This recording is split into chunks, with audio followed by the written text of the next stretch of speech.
又揾咗另外一個 partner 啦，同我一齊分享下佢對呢個 Scottish property、Scottish investment 嘅一啲嘅睇法啦。咁喺我身邊嘅咧就係咧阿 Craig 啦。You can say hello to my viewer. So it's my pleasure to have you today. So I wish to share about more your insight about Scottish property. So what we are interested about is like in terms of investment in Scotland, there are quite a lot of selection, just like buy to let, just normal residential one. We have service apartment, and we do have a little bit of HMO in the main city area. So what do you think about among these three options? What do you think about? Yeah, of course. At the moment, I would say the best or most popular market we have between kind of UK-based and international investors would be the more traditional buy-to-let. So Scotland is very good for buy-to-let in terms of an investment purely because it's quite a small amount of capital for a high-yielding investment. Okay, yeah. So Glasgow, the likes of Paisley, which is around about 10 minutes from Glasgow city centre, 2 years ago it had the largest growth in the UK by 15%. Exactly, yes. Which is perfect for buy-to-let. It's quick, easy travel to the city centre, it's got a university, so it's very, very popular. Probably I would say the highest rental demand in kind of west of Scotland. Yes. Kilmarnock last year again was up by 12%, which is in Ayrshire. So the Ayrshire again, the investments are very, very popular because of the demand for rental. So you could expect anywhere between say 10 and 14% returns, which is very, very nice. Already. Yes. Whereas Glasgow city centre itself, albeit the rental demand's high, the values are still incredibly high at the moment. So you're maybe looking at more of a 6, 7, 8% return on investment. Okay. So what we find with our international clients, whether they be from Switzerland, the Netherlands, Hong Kong, for example, they tend to prefer to go for very, very high yield and very low risk.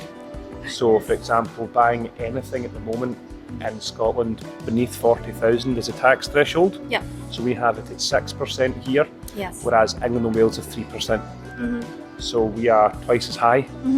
So what you want to do is avoid that by getting it under the threshold. So typically sub 40,000. They're very, very easy things to resell because all investors want it at the same level. So if you can buy something beneath that, add a little bit of value, either to go back on the open market for a first-time buyer or to sell out to another investor makes the most sense. Yep. HMOs are a very lucrative market in Scotland. You get it probably close to university. Yep. So Dundee city centre, Aberdeen city centre, Glasgow, Edinburgh and Stirling, kind of central Scotland. Yes. They all work very well.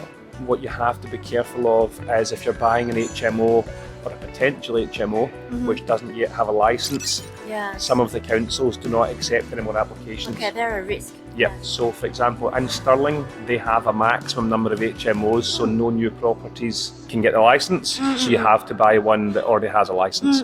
So actually the price they are buying would be high and the return will be low. Exactly, exactly. So for example, the last property we sold in Stirling, 145,000, lovely 2-bed tenement flat, kind of traditional sandstone for Scotland. Maybe needs about £8,000 of work to change it from a 2-bed into a 3-bed apartment. As an HMO, it will probably return about £1,500 per month, but the purchase price is 145,000, so it's very, very high. Yes. Very high, and then if you do not get the licence, you have to go back to just a student let, which is probably around £1,000. Okay. The demand's always very, very high, but personally, I would rather see it as a serviced apartment. If you do it as a serviced apartment in Scotland, what we aim for on Airbnb, Booking.com is an industry standard of 70% occupancy. Sorry, 70? 70, yeah, 70. So we will stress test it at 60%, and we can overestimate at 80% during high seasons, which are always better. The likes of out towards Loch Lomond, there's a small town called Dumbarton. We have a nice 2-bed there. It was £65,000. Yeah, so we'll just stick with serviced accommodation. So for an example, serviced accommodation we have in Dumbarton, which is a small kind of town near Loch Lomond. Very good for tourism, very good for contractors. We purchased that one at 65,000. We renovated it for 8,000. Okay. In terms of the inventory and the bedding and things like that, we cost about 8,500 to furnish it as a 2-bedroom. Within 2 days of going to the market, that was rented out for 6 weeks straight away to one couple. Okay. It does very, very well. We charge between £70 and £80 per night, depending on midweek to weekend. The management fees are more expensive. So traditionally a letting agent is maybe 10% plus VAT in Scotland, which is quite reasonable. Serviced accommodation is very specialist. They carry a fee of 20% plus VAT, so it's a good chunk of money. If you can hit the returns of occupancy between 70 and 75%, your net profit should be around 2.5 times better than the buy-to-let. Okay. So it's very, very lucrative, but it's very specialist to get the right area. Okay, so do you think that the service apartment, we can invest it, but it's more advanced? You have to pick the right one. Yes. And you have to maintain well. And so the agents that will manage them for you, they'll always maintain the property. If there's any issues, they'll always let you know about it. So if, say, you have a family in and maybe do some damage, there's always deposits taken off of Airbnb and Booking.com with credit card information to cover damages. So the letting agent will always make sure that everything's repaired and replaced very quickly. The main thing is to keep track of the laws in Scotland. So they're changing. The likes of the Royal Mile in Edinburgh was very, very popular for Airbnb, but because the flats have a communal entrance, for example, 8 flats in one building, if 5 of them were on Airbnb, they all have to be removed in 9 months' time from now because they won't be granted licences. And it's to try and drive more tourism into the hotels in the middle of Edinburgh. yes. And if you can imagine living yourself in a ground floor flat with 6 neighbours constantly changing, exactly, Yes. it's to prevent that. So you have to have your own entrance. And what if there are only one tenants that make a mess of the apartment? Yeah. It takes a lot of things to Exactly. fix. Exactly, and if there's any communal damage, then the complaints go through to the council and it's very, very messy. So the way we have to target them now is to target things with their own entrance and exit and no communal entrances. They're much easier to apply for licences and they're still very, very popular to let out. So do you think that in terms of the overall pros and cons of the 3 investment strategies, so which one do you prefer? I would probably rank them number 1. I would call it a vanilla buy-to-let, where it's the most basic strategy. Vanilla buy-to-let, yep. It's the most basic strategy, but it's also the most comfortable for, say, a first-time investor to build a small portfolio, easy to buy, easy to sell, nice passive income. Yes. If you're maybe investing in service accommodation and you're travelling to the UK, to look at it yourself and get a more feel for maybe how it would look for tourism, I think it's a very good market, but you have to be very, very careful where you buy. So when we source something that is for the service accommodation market, we'll always get a background report from the agent that we would recommend to manage it, so that there's someone to hold to account for the right fees and right occupancy. Okay. It's very, very important to do the diligence at that side of it. It's much easier to select a tenant for buy-to-let than it is to select a tourist for a serviced apartment. Yeah, there are pros and cons. Exactly. OK， 係啦，就係咁。今日阿 Craig 就幫同我哋 share 咗佢對呢個 buy to let 嘅睇法啦。咁我哋可以再去研究一下究竟咧邊一個 strategy 咧係適合你嘅。